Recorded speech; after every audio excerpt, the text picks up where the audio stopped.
Yo, aujourd'hui on va parler d'un sujet qui m'obsède tout particulièrement ces derniers temps. Tu l'auras compris, on va parler de bébé, de grossesse, de tous ses avantages et ses inconvénients à être enceinte. C'est parti. Bonjour à toutes et à tous et bienvenue dans cette vidéo dans laquelle nous allons énumérer tous les meilleurs et tous les pires côtés aussi de la maternité, d'être enceinte. Parce que tu sais, les médias, tu les écoutes, c'est tellement merveilleux d'être enceinte. C'est vraiment l'accomplissement de la vie d'une femme, mon cul. Cela dit, il y a évidemment des côtés très très chouettes, mais il y a aussi des côtés absolument horribles. Du coup, j'ai décidé que j'allais faire un bon côté, un mauvais côté, un bon côté, un mauvais côté dans cette vidéo. On va en passer plein en revue parce que vous avez été super nombreux à réagir sur Instagram quand je vous ai demandé du coup de me donner les pires et les meilleurs côtés de la grossesse. Alors c'est parti, allons voir tout ça.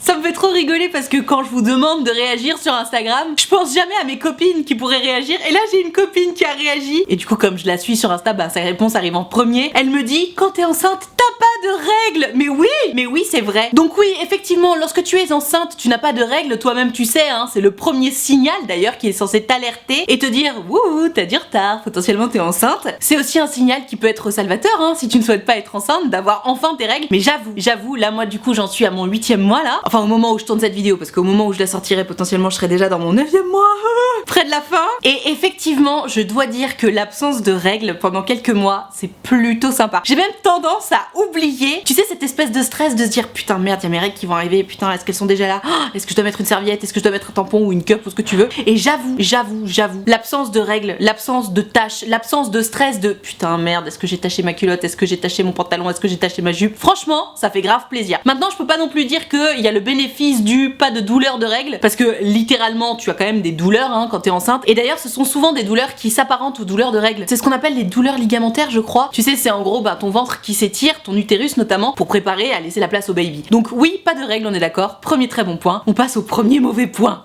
Bon désolé ma copine elle a cheaté le game parce que du coup elle arrive en prums et elle me dit le pire dans être enceinte ce sont les hémorroïdes.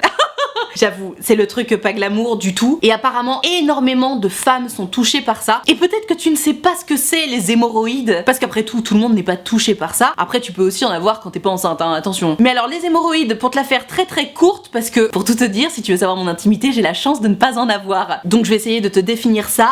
Apparemment d'après ce que j'ai compris, étant donné que lorsque tu es enceinte apparemment tu es très souvent constipée, yes on reste dans le glamour hein. Du coup tu forces quand tu vas aux toilettes. Or quand tu forces quand tu vas aux toilettes potentiellement ça fait péter des vaisseaux et d'après ce que j'ai compris du coup ça crée des grosseurs au niveau de l'anus hein, n'est-ce pas? Et ça fait très très mal, voilà. Donc finalement t'as comme parfois carrément une balle de golf dans le trou du cul, disons-le, et ça fait super mal parce qu'en fait c'est pas une balle de golf, c'est juste ton anus qui gonfle, tu vois. Donc apparemment c'est pas très sympa les hémorroïdes, ça fait très très mal. Évidemment plus t'en as, ça met vachement de temps, mais heureusement il existe des crèmes, des traitements, etc. Et surtout, si toi qui regardes cette vidéo, que tu sois enceinte ou pas d'ailleurs, si tu souffres d'hémorroïdes, fais-toi soigner hein. Il suffit d'une petite consultation chez le médecin, je suis même pas sûre qu'il regarde tes fesses, il te donne une petite crème et il y en a plus que pour 2-3 jours et puis après c'est terminé hein. Et pile au moment où je raconte ça, il y a un monsieur des travaux qui passe juste devant moi et qui doit sans doute beaucoup rigoler à ce que je raconte. Donc voilà, effectivement, premier très mauvais point de la grossesse, heureusement ce n'est pas pour tout le monde, les hémorroïdes. Mais ce n'est pas tabou, d'accord? Tout le monde peut avoir des hémorroïdes. Battons-nous contre le tabou des hémorroïdes, c'est pas la honte d'en avoir. Par contre, il faut se soigner, c'est très important parce qu'apparemment c'est très douloureux. Alors oui, effectivement, deuxième meilleur point du côté de la grossesse. En tout cas pour moi c'est littéralement le meilleur point parce que j'ai déjà oublié ce que ma copine avait dit. Ah oui, pas de règles. Non, le meilleur point bien avant le pas de règles pour moi lorsque tu es enceinte, c'est sentir son bébé bouger. Et vous êtes très nombreuses et nombreux d'ailleurs à me l'avoir dit. C'est vrai que on va passer beaucoup de points négatifs de la grossesse en revue dans cette vidéo et Dieu sait que j'en ai à donner parce que j'en ai drôlement marre d'être enceinte. C'est vrai que ce moment où tu sens ton bébé bouger, c'est chouette. Après, honnêtement, je m'attendais à quelque chose de vachement plus fort en fait. Alors peut-être que je me rends pas compte, peut-être que après dans mes souvenirs ça s'enjolivera ou quoi, j'en sais rien. Mais c'est vrai que tu sens ton bébé bouger donc c'est trop cool. Mais en réalité, je sais pas pour toi si jamais tu es enceinte ou que tu t'apprêtes à tomber enceinte ou que tu as déjà été enceinte et que maintenant tu as ton bébé. Moi j'imagine les moments où je serai en face de mon bébé vachement plus intensément que ces moments où il est dans mon ventre. Alors j'en sais rien. Après c'est très bizarre quand même de parler de ça parce que je me dis non c'est quand même super chouette et puis c'est comme acquis du coup vu qu'il est déjà là. Enfin bref. Mais oui effectivement s'il y a un truc qui est chouette dans la grossesse, disons-le, c'est clairement sentir son bébé bouger. Mais est-ce que ce bonheur vaut vraiment tous ces désagréments?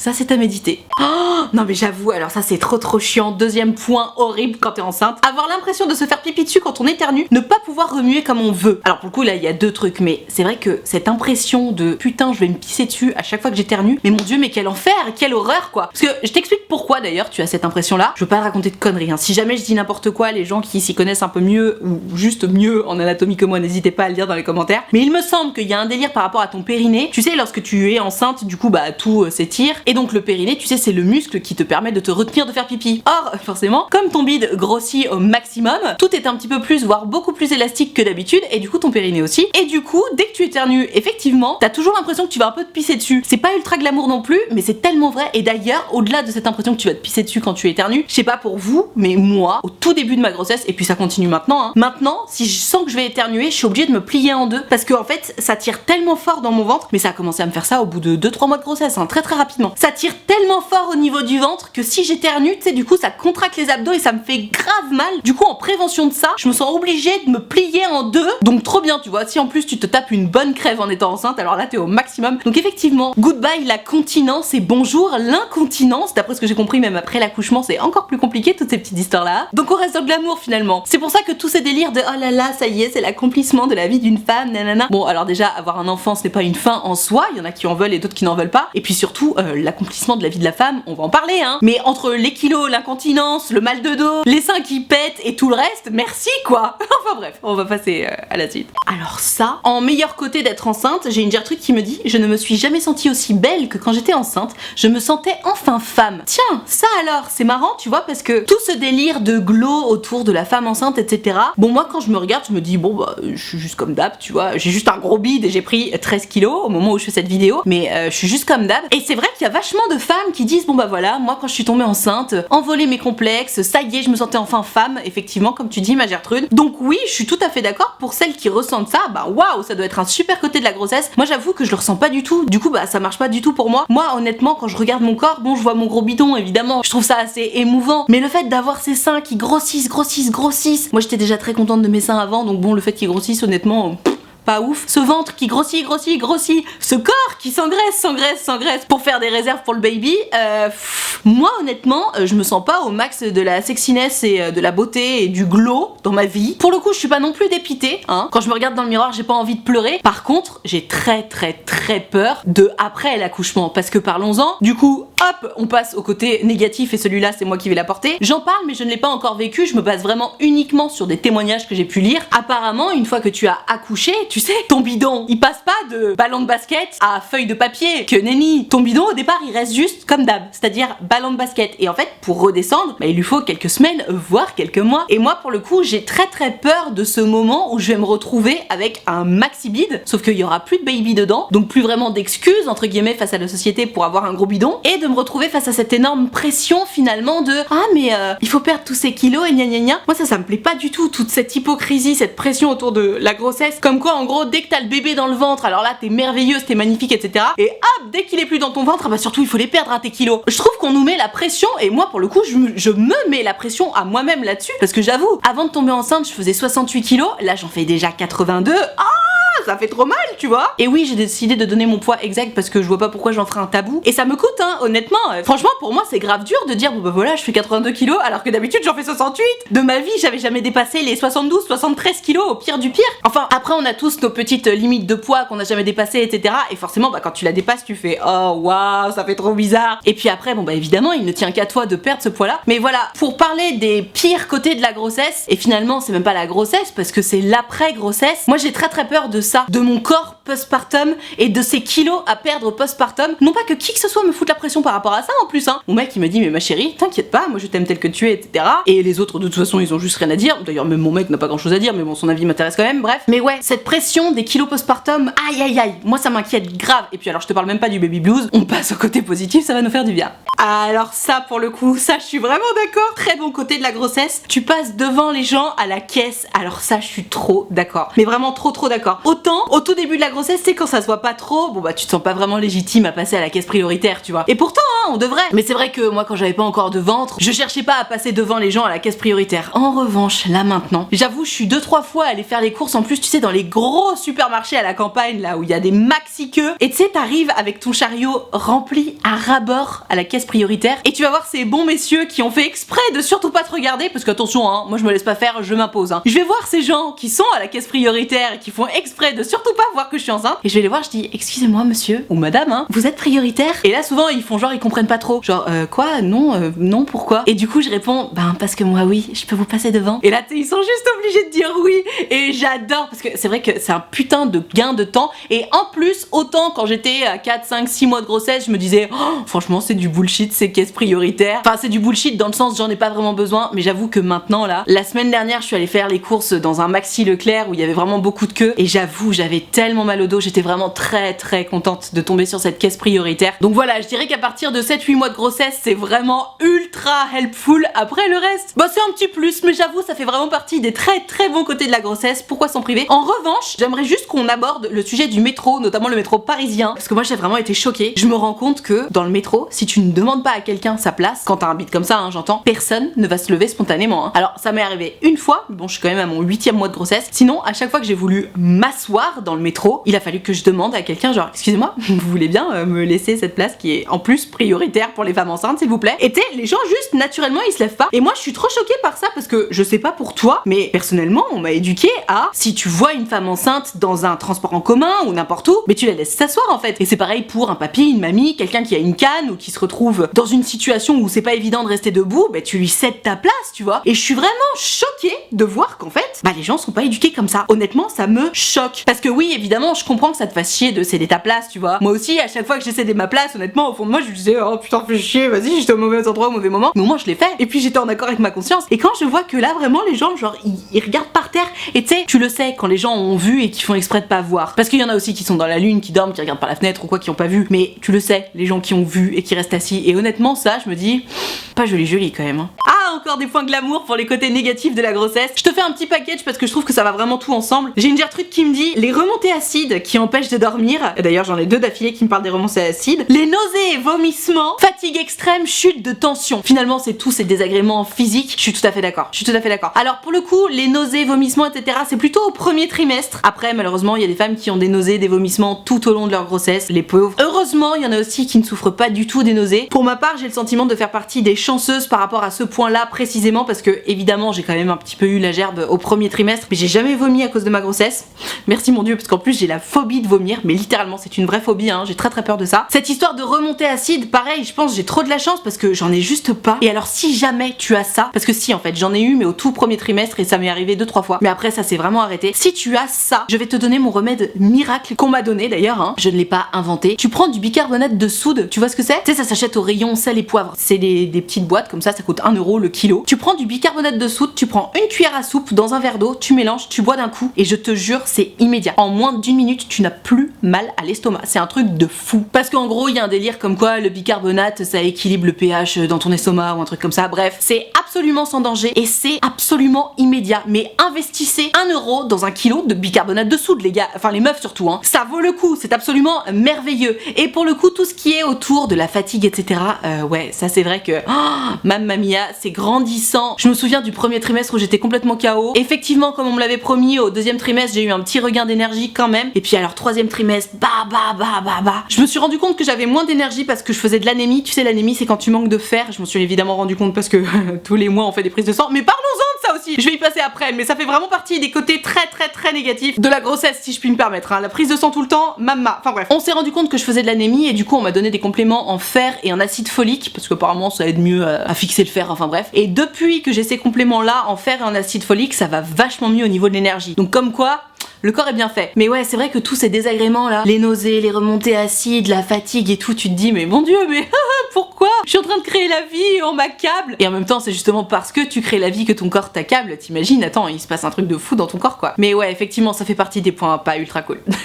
Un côté hyper cool effectivement de la grossesse, mais alors ça pour le coup, c'est pas uniquement pour la personne qui est enceinte, c'est préparer la chambre du bébé. J'avoue, c'est ultra cool. Alors ça coûte aussi très cher, même si tu prends d'occasion, hein, ça coûte très cher. Moi au départ je m'étais dit bah tiens je vais tout prendre sur le bon coin parce que comme ça bah ça coûtera vachement moins cher, parce qu'on m'avait vraiment prévenu que bon c'était plus d'un SMIC d'accueillir un bébé. C'est entre la poussette, le lit, la table à langer, potentiellement t'achètes une petite commode ou une petite armoire, les fringues du bébé, des biberons, les gouttoirs à biberons, enfin tu sais il y a plein de petites merdes comme ça autour. Bref, tu t'en sors très vite pour plus d'un SMIC. Et donc j'avais commencé à tout bien regarder sur le bon coin et tout, et puis je me suis rendu compte que pour certains articles entre le bon coin et le neuf, bah il y avait 10 € d'écart, sauf que le bon coin tu dois te traîner le cul à l'autre bout de Paris à aller chercher un truc, alors que le neuf bah on peut te le livrer. Alors attention, c'est pas du tout écolo ce que je suis en train de dire, ça va pas du tout avec mes convictions, mais j'avoue que quand t'as un bit comme as, c'est quand même plutôt pratique de se faire livrer les choses. Bref, effectivement préparer la chambre du bébé quand on arrive à choper les petites décorations, le petit mobile à bébé tu sais que tu mets au-dessus de ton lit, que tu trouves tous les petits trucs assortis et tout. Mon dieu, mais c'est tellement mignon, c'est vrai. D'ailleurs au moment où je te parle, je sais que j'ai reçu 2 colis de déco pour la chambre de mon bébé et il faut absolument que j'aille les chercher, j'ai trop hâte d'aller les mettre. Mais ouais, j'avoue, préparer la chambre du bébé, acheter les petits vêtements et tout, c'est vraiment trop mignon quoi. Pour peu que t'aies prévu un petit budget sympa pour te faire plaisir, parce que on se fait plaisir à nous, hein, c'est pas le bébé qui a besoin de déco dans sa chambre, hein. Franchement c'est vraiment sympa, j'avoue c'est un moment hyper cool.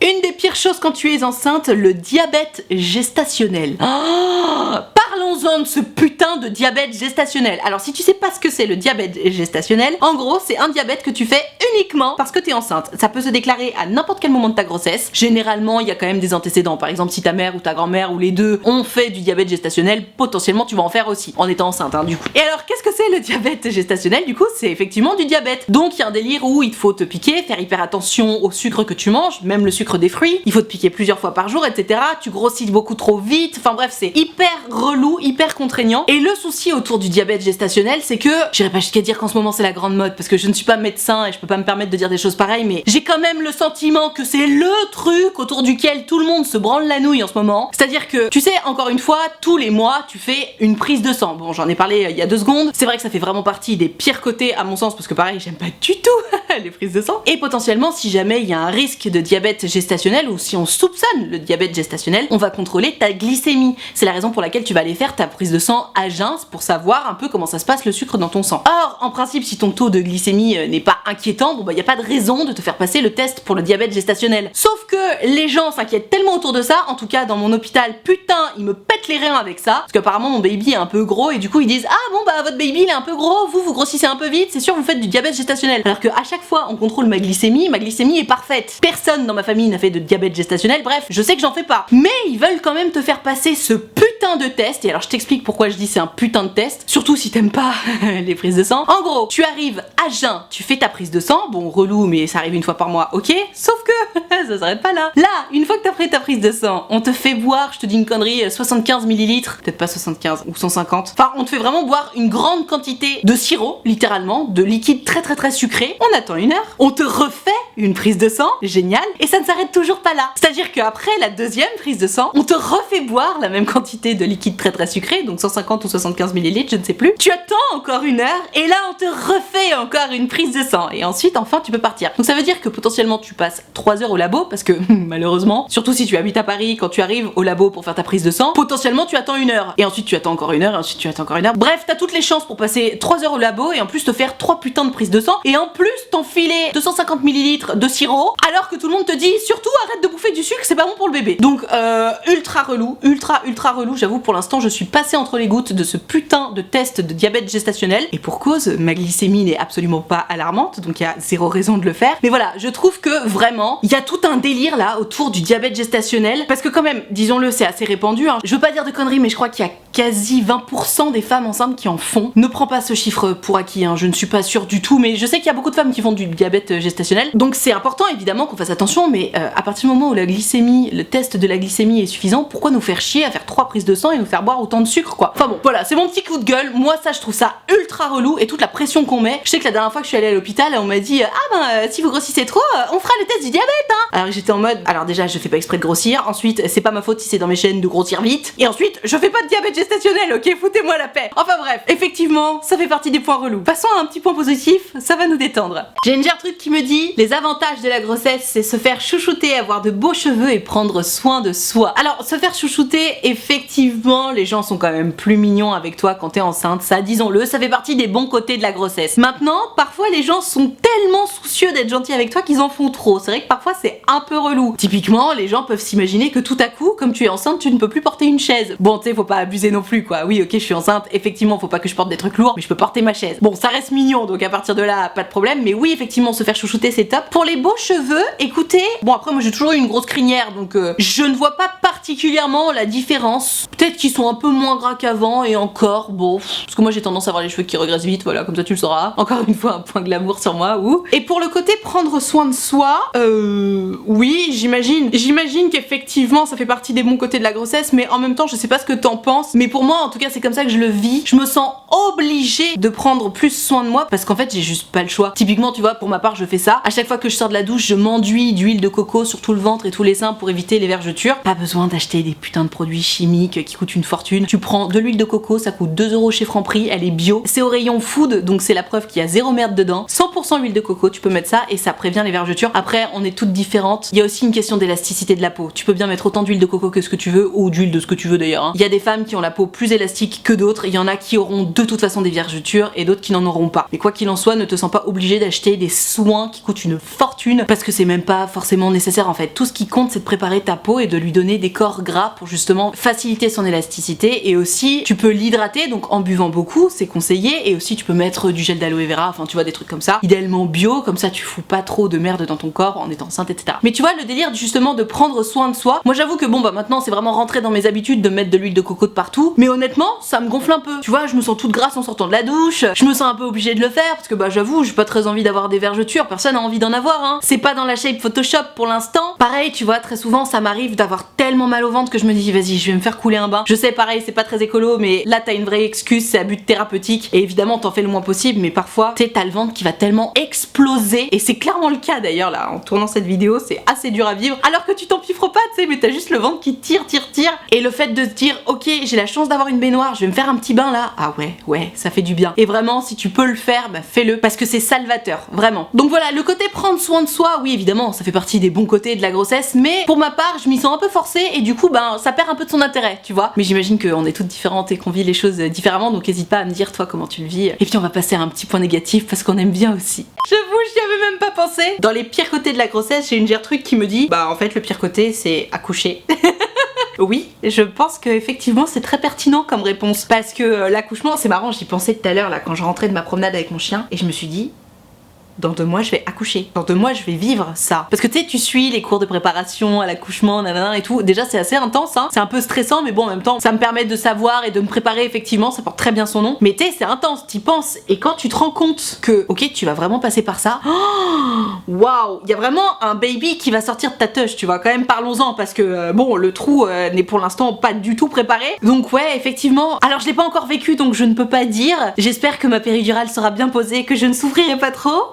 Même si d'après ce que j'ai compris dans tous les cas bon t'as un peu de souffrance avant, mais oui effectivement peut-être que accoucher ça fait quand même partie des moments les moins fun de la grossesse, n'est-ce pas? Même si après toutes les femmes le disent, donc je me permets de le répéter sans même savoir, mais tout s'efface après parce que le bonheur intense d'avoir ton bébé sur toi ça efface tout et tu oublies tout et que la nature est bien faite. Donc j'avoue j'ai plus hâte d'être au moment où j'aurai enfin mon bébé sur moi qu'au moment où je vais dire à mon mec on y va, ça y est, c'est bon, c'est parti. Mais voilà, ça fait partie, tu sais, c'est un voyage. La grossesse, c'est un voyage. Et il n'y a pas que la destination qui compte, c'est le voyage.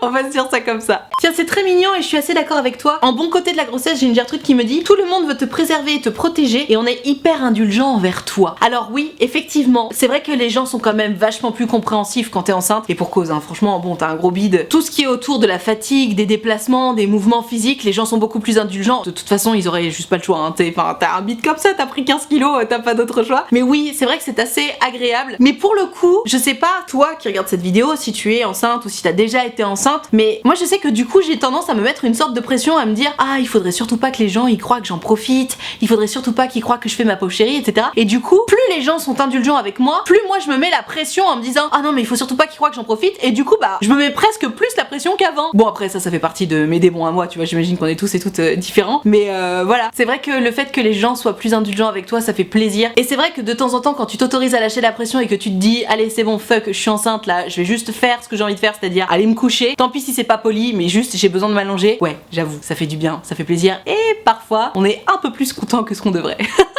Voilà, je vais m'arrêter là pour cette vidéo sur les pires et les meilleurs côtés d'être enceinte. J'espère que ça t'a plu, j'espère que ça t'a intéressé, j'espère surtout que ça t'a pas fait peur si tu projettes de tomber enceinte. Ne t'inquiète pas, comme il ou elle disent, ce n'est que du bonheur et quelques désagréments physiques, mais ce n'est pas grave. En tout cas, si tu as aimé cette vidéo, n'hésite pas à mettre un pouce bleu, ça me fera drôlement plaisir. Tu peux aussi t'abonner à cette chaîne YouTube pour ne louper aucune de mes prochaines vidéos. C'est gratuit, ça prend moins d'une seconde et moi ça me fera trop plaisir, donc n'hésite pas, tu cliques sur s'abonner. Pour pouvoir participer aux prochaines vidéos, tu l'auras compris, c'est sur Instagram que ça se passe, donc tu n'as qu'à venir me suivre, et surtout il faut que tu regardes mes stories parce que c'est tout simplement dans mes stories que je précise à quel moment je suis en train de préparer une vidéo, et c'est à ce moment là qu'il faut m'envoyer ton histoire par message privé, donc je t'attends dès à présent sur Instagram. Et alors si t'es pas très branché Instagram mais que t'as quand même envie de discuter avec moi de ton histoire d'amour, de confiance en toi, de grossesse, pourquoi pas, je ne suis pas médecin mais après tout ça fait toujours du bien d'en parler, bref, mais que ça reste privé et que ça ne passe pas en vidéo, figure-toi que c'est possible. J'ai créé un site internet qui s'appelle utilefutile.fr sur lequel tu peux prendre un rendez-vous avec moi. Tu peux choisir de prendre un rendez-vous de 20 minutes ou de 45 minutes, et tu peux choisir de me raconter tout ça à l'écrit, au téléphone ou en visio selon ce que tu préfères, selon ce qui te met le plus à l'aise. Dans tous les cas, si t'as envie de prendre rendez-vous avec moi mais que t'oses pas ou que t'as peur ou quoi que ce soit, surtout tu n'hésites pas. C'est toujours un grand plaisir pour moi de vous avoir en rendez-vous, et puis c'est toujours intéressant de sortir de sa zone de confort, donc utilefutile.fr, le lien est dans la barre de description. Je te rappelle également que l'option de souscription payante à ma chaîne YouTube est activée, ce sont les abonnés de diamant, tu le sais depuis le temps, ils sont là pour me soutenir. C'est la raison pour laquelle il y a une cotisation de 5 € par mois ou plus, d'ailleurs si tu veux et que tu peux, n'hésite pas. Et moi pour les remercier de tout ce soutien, je leur ai créé un groupe Facebook dans lequel on discute tous ensemble, je leur fais régulièrement des lives Facebook exclusifs rien que pour eux, et tu l'auras compris, tout le monde est très gentil, très accueillant, très bienveillant, donc pareil, si t'as envie de venir les rejoindre mais que t'oses pas ou que t'as peur ou quoi que ce soit, surtout tu n'hésites pas, tu seras forcément bien accueilli puisque c'est la règle d'or des abonnés de diamant. Tout ceci étant dit, merci infiniment d'avoir suivi cette vidéo en entier, et moi en attendant la prochaine vidéo, je te fais des très gros bisous.